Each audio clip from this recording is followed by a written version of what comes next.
How's it going, guys? It's Eclipse here, and today we're taking a look at Update 6.0, giving some of my opinions and a bit of an overview as to what I think about the update, what really went well and what really didn't with regards to World of Tanks console. So the first thing I want to talk about is crew skills. They've basically given a maximum number of crew skills on any commander, so that's when you take your tank into a battle, you'll have a maximum of 9 crew skills. So from what I can gather, they've tried to basically make it a bit like a perk system on another game, whereby, players that have played the game a long time don't have really much of an advantage with regards to the perks that they have currently in the game. So that people that have played 50,000 games don't have 29 different crew skills, which the first player doesn't even have one yet. Which makes it a statistical advantage, if that makes sense. So this player that's played longer has the experience of the game and also a statistical advantage.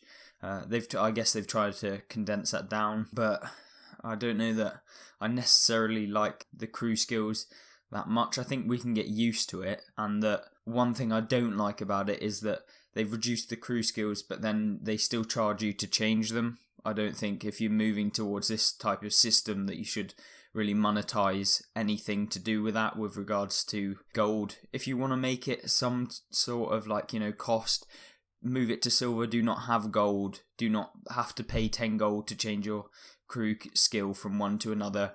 Don't have that. Maybe move it to silver, etc. Don't do that at all. I don't think that you're gonna really make anyone feel happy after moving to this and then actually charging them to change any of the crew skills that they've got on, especially when some of them might have wanted to use them on different tanks, and you don't want to have to re-skill all of your crew again every time that you want to swap to a different tank. Also, having a perk that reduces incoming damage by 5% is disgusting. I don't think that should be in the game. I don't think you should have any perk that increases or decreases the amount of damage you do to someone with regards to the total damage. So say if I would deal 400 on average, and that's a 5% decrease of incoming damage. I think it's the armor angling equipment anyway, or something along those lines. But I don't see why, if I deal 400 average damage, I should have to wonder if they've got armor angling on as an equipment, and therefore, I might one-shot them if they're on 390 health and I've got 400 alpha, or if I'm going to low roll by 20 because they do have that equipment on. So it's a bit like, well, am I going to kill them in the next shot or am I not? Because I have no idea if they've picked that perk, and I don't think that you should have to worry about the fact that, has this person got this perk or equipment that's allowed them to get less damage from blah, blah, blah. I just don't think that sort of thing that affects other players should be in the game. If you've got better accuracy, that's your tank. When you deal damage, they still receive the same amount of damage, and they're not going to get anything like that. But that's definitely something I'd say. And also the gold cost of the crews. I like this system in terms of allowing new players to get up to the perks that everyone else has. I know people are going to be annoyed because, you have lost the option to have more crews. I think wargaming could potentially bring it up to probably 12 crew skills, add another section on there. So I don't think it's the biggest thing to say, I'm never playing the game again. But I definitely think that this needs to be fleshed out, and some feedback definitely needs to be made with regards to that, especially gold cost and having perks and equipment that basically make you deal less damage or receive less damage, which makes it harder to predict whether you're going to be effective against a certain enemy, etc. The next thing I'll look at is the HUD. So the HUD's had quite a few different changes, and basically the way it's laid out, I'm not sure I actually like it in general. It seems very kind of beta version, depending on whether you're in America or Britain. But it just seems very unfinished.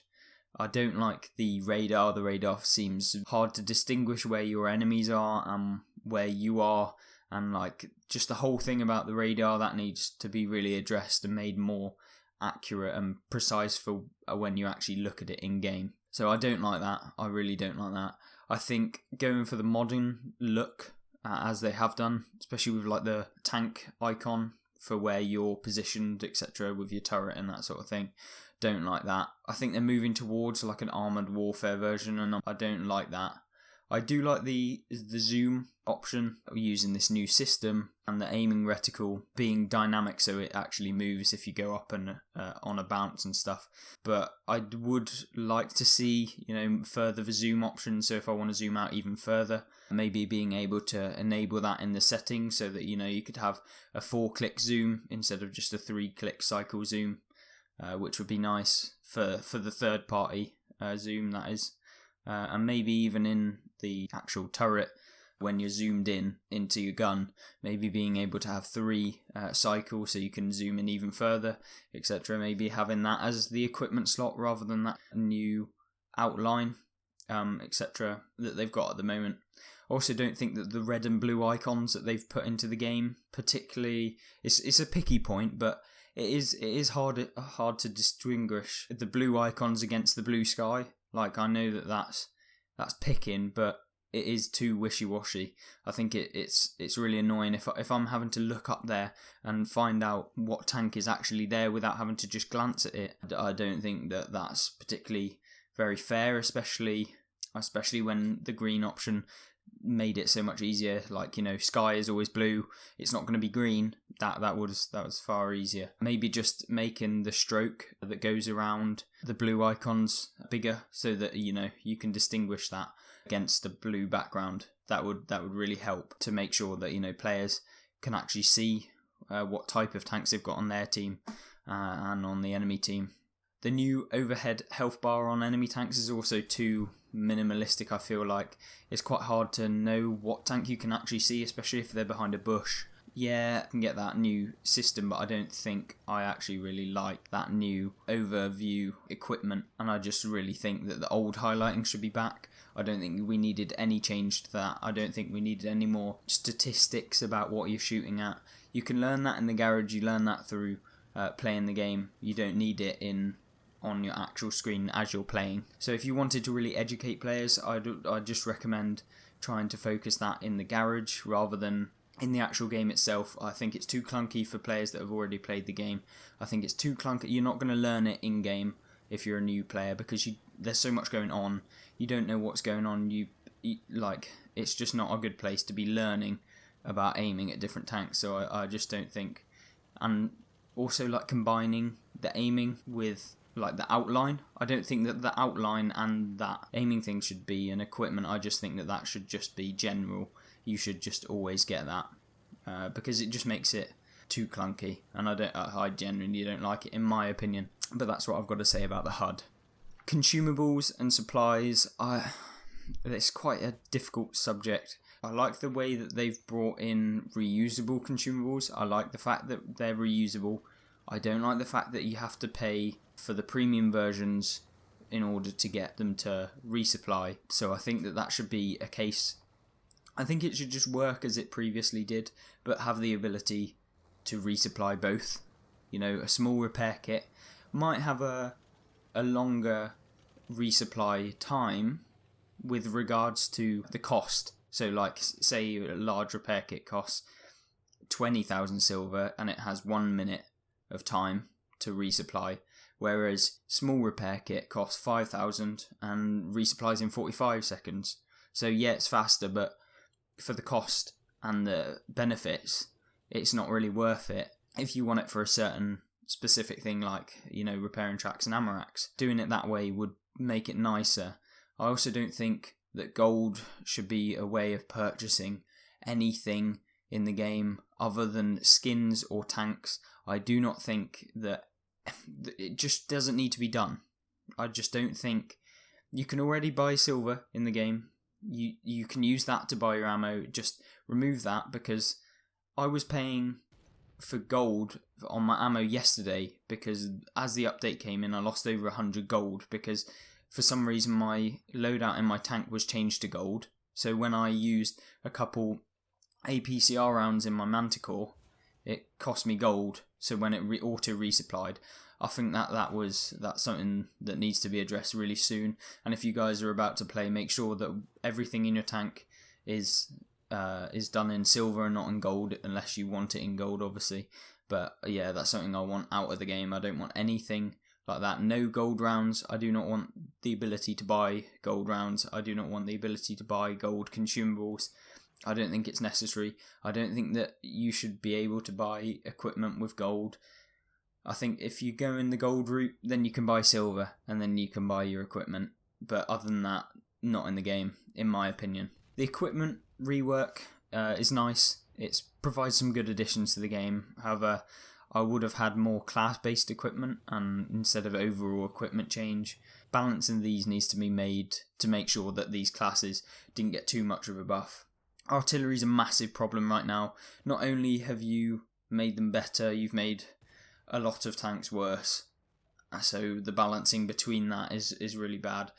Like, I think my T92 reloads in like 35 seconds now because of the new equipment and perks, which is disgusting considering it used to be like 45 seconds. They need to really sort that out. I think that artillery should be excluded from any reloading perks or equipment. They should definitely not be able to use them.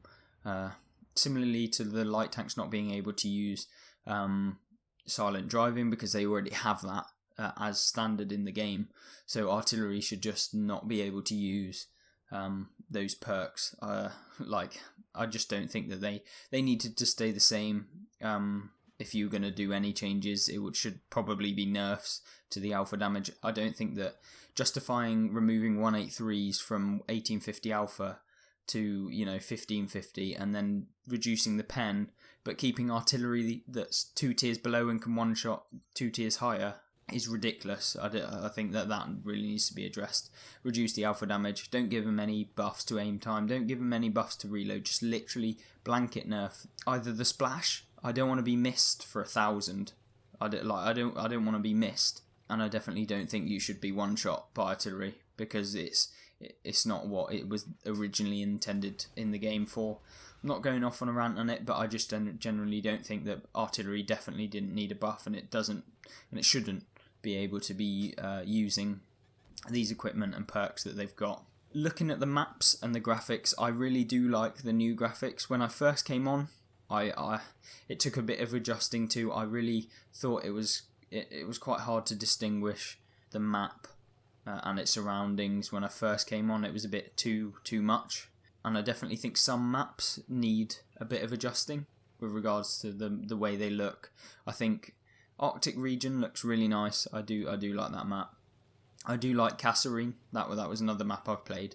I didn't like Abbey, but I need to try out some of the other ones and make sure that overall I'm happy with that. And I think Wargaming, you've done a good job with regards to the graphics. I think there is a few problems, like when I was playing in my T92, I picked to go in the T92 and it put me in my Skoda for some reason, or the TVP, even T50. And then when I was just going through that game, I was obviously not particularly happy because, I picked a tank and it put me in a different one that I have. And when I was in the game, I was just noticing that the outline around my TVP was jagged, and it wasn't A-listing, I think, properly. So I think it's a small problem, but they'll fix it eventually. But I just feel right now I'm playing a bit of a beta, and it should have really been like a test game before they implemented it. I don't like the fact that they've suddenly overhauled the whole game into one and then moved it into the game straight away. I think that they should have probably got feedback from player testing. I don't like the whole secretive, let's do this behind everyone's backs, and then suddenly, boom, everyone's hit with this thing. And so doing it during the testing would be my recommendation for future updates to the game. I think that involving the player base whilst designing is probably the better option, because with a game like this, you're going to lose.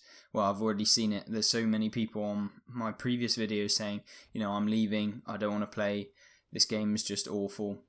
I mean, yesterday when I first had a couple of games, I genuinely felt a bit like lackluster. I was so excited to see what this update had, and when it came in, I just didn't want to play at all, and that's never happened before with me anyway regarding this game. In terms of updates, I mean, I've come away from the game for lengthy periods of time because, you get bored, whatever. Moving on to the next bit, got the tech trees. Another point of contention for me, I really do not like the new tech trees. They're very, very clunky for one, difficult to navigate. Another, the XP required for tanks is increased for some reason. I'm not entirely sure how that works. I know maybe you get more XP on your tanks, but I'm really not sure why, tier 9s can cost 600,000 XP now. I don't know. That's what I've heard, but I need to look into that a bit more. But yeah, my thing is probably replace the tech tree that's currently in the game with the old version. No one had any complaints from my opinion. I never heard anyone say that the format of the old tech trees was too much. I mean, yeah, the premium tech tree, I guess, because it had so much there. But that was just because, it had to have that.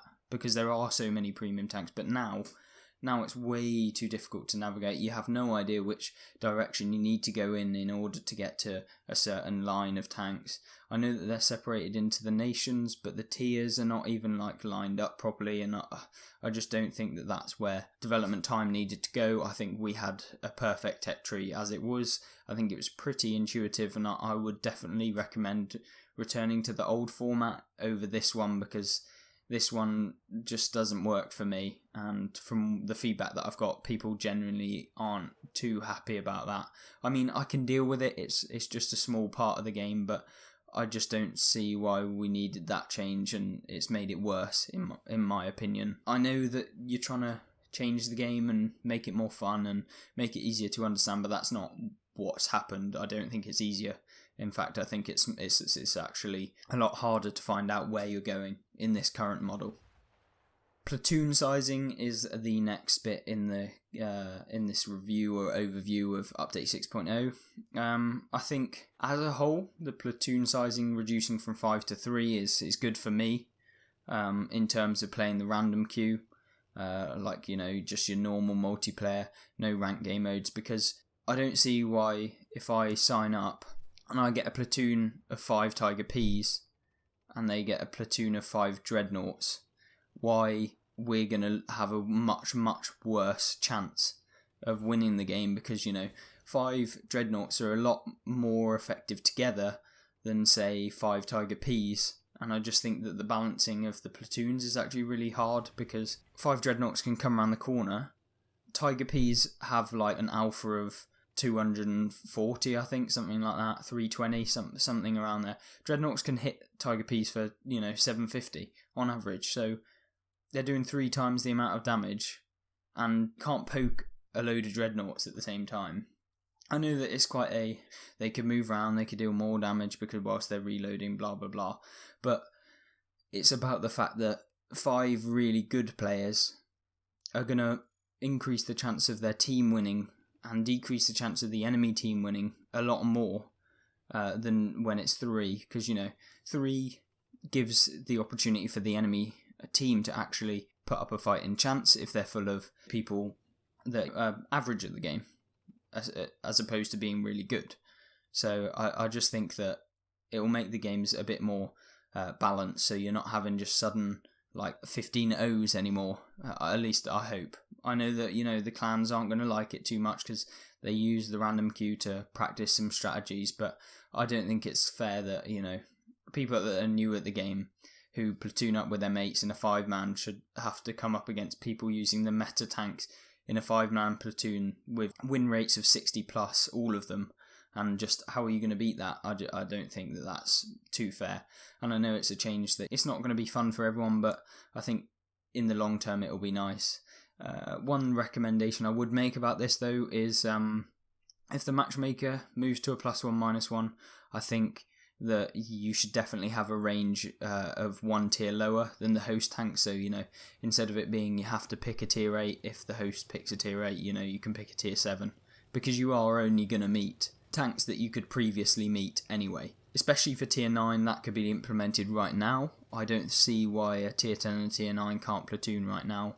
Because it is, they can meet in a regular situation. So I don't see why that's the case now.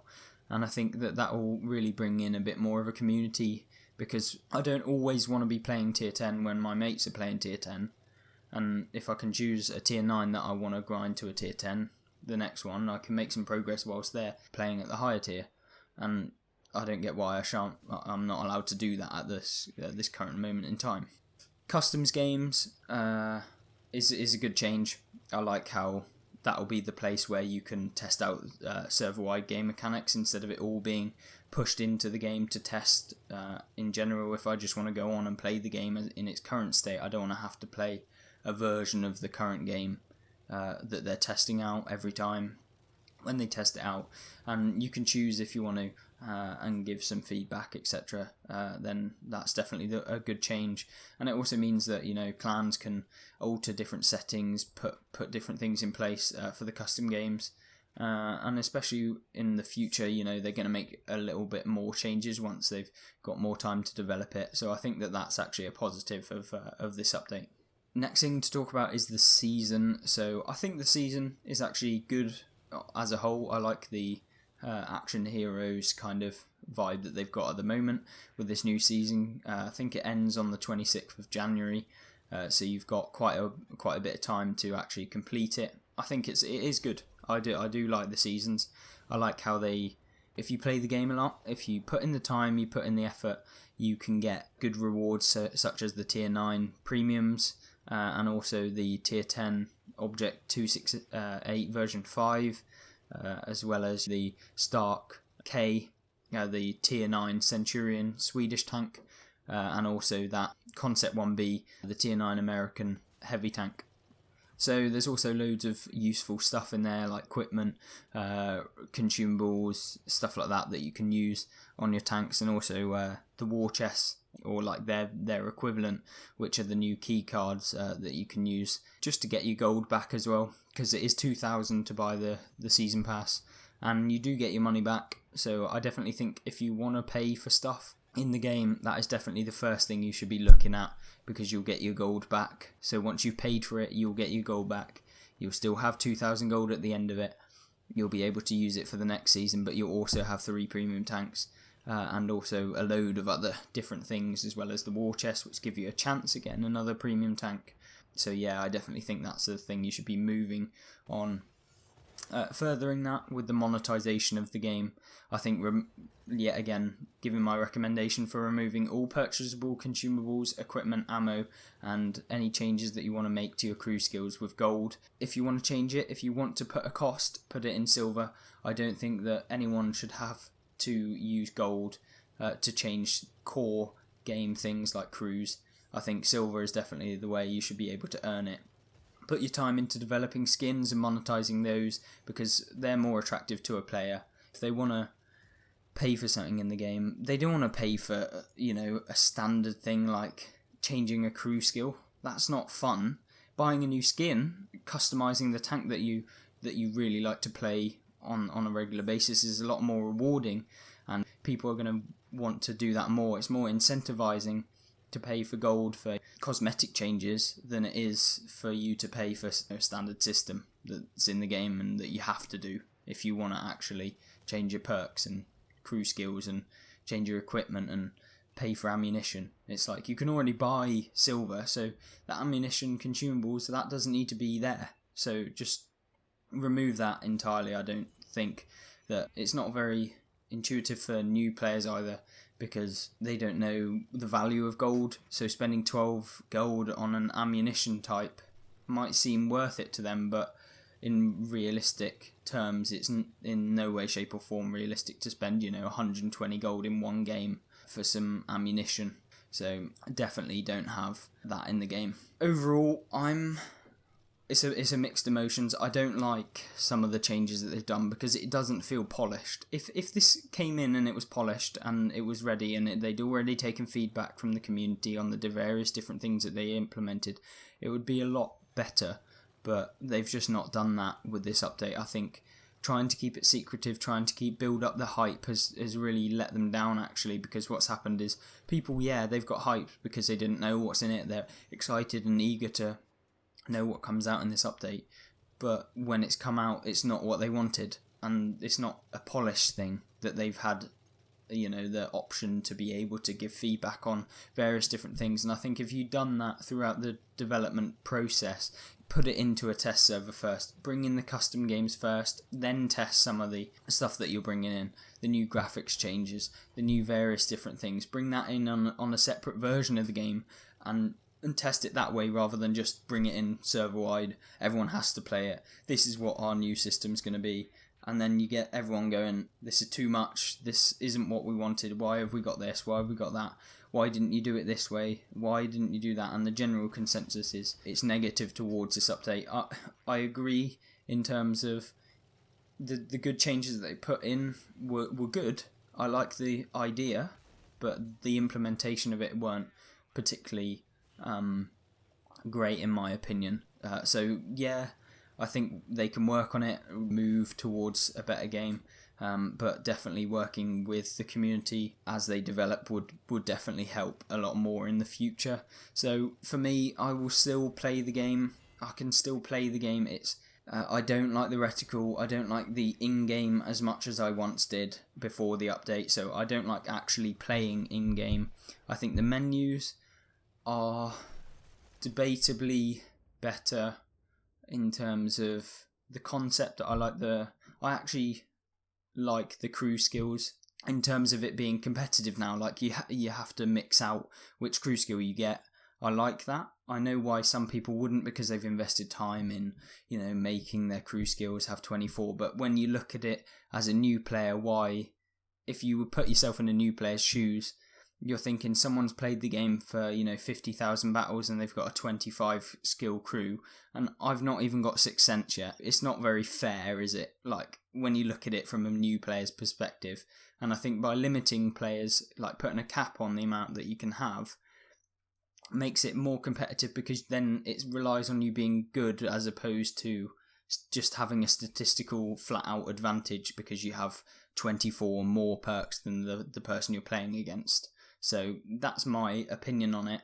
I do like it, but maybe making some changes, maybe making the class system more in the perks. So instead of it being a commander of any tank, maybe moving them into like commanders of a heavy tank, light tank, medium tank, tank destroyer, artillery, and then having specific perks relating to each class, because I feel like then you can have 9 perks, but you don't have all of like the camo ones, say, in a heavy tank, because why would you want to have 35% more concealment in a tank that's meant to be front line? It's kind of confuses players. Like if I'm playing in this big heavy tank that's got loads of armor and it's got a pretty rubbish gun for sniping, why are they giving me the option to use camping in a bush as a perk? That's my opinion on it. I think that more class-based perks would be good, but that's just my rant over. We have got stuff incoming that they're trying to put into the game after. I don't know how much this will be delayed, because everyone's obviously kicking up a massive fuss over this update. Players aren't really liking it. I can see why. I think I can live with it, but I don't like it as a whole. I'll keep playing the game because it's better than Armoured Warfare, let's face it, and War Thunder. But yeah, we've got things like additional items coming into the game, new tech trees and new tech tree tanks. We've got extra equipment and consumables that are coming in, and additional crew skills. I think that they should hold off on the crew skills. Don't go putting any more time into investing into that until they've got the proper feedback from the community before they add anything else in. Because if you start adding in extra things, people are going to get more upset that they've, not been able to use them. So I think addressing that issue first before implementing any other things would really be good for the community. Don't do that. Don't implement stuff into a thing that's really controversial at the moment, because that will only make it worse and drive your players away. There'll be new contracts coming in as well, and I did notice that the statistics in the garage weren't showing properly. Like I didn't know what my damage percentage is for the marks. It does tell you what marks you've got on the tank, but it doesn't tell you how close you are to getting the next one, or how far you are away from dropping down, and etc. But they do say in their thing on the news article that will be coming into the game very soon. So there we go. That's everything pretty much talked about for this update. There are a few things I'm sure I've missed, but as a whole, I'm pretty sure I've covered everything.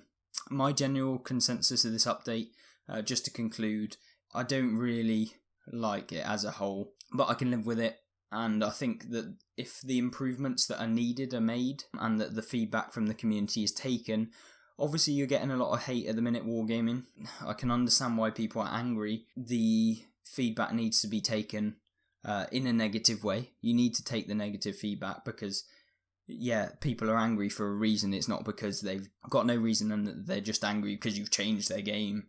It's because they think what you've done to the game is not actually good. So taking that negative feedback is something that you're going to have to accept. You're going to have to use it and feedback to the community that you understand that they don't like certain things and that you'll try and make changes as they see fit, because it's the community that play your games, not your developers. Yeah, the developers might like the game as it is, but if your community don't, you have no one to play the game, you have no one to pay your wages, it's not going to work. So that's my input. I hope you guys leave all of your comments and feedback in the comment section below. Like the video if you found it somewhat informative. I will be getting out crew skill guides, equipment guides, tech tree guides, anything to make you try and better understand the update as I can, so that you guys know what you're doing, or at least try and know what you're doing with this new update, because I know it's a lot to come in at once, and I appreciate you for sticking around to the end of the video, and I hope you do subscribe for more content like that coming soon. I hope you have a nice rest of your day. Goodbye.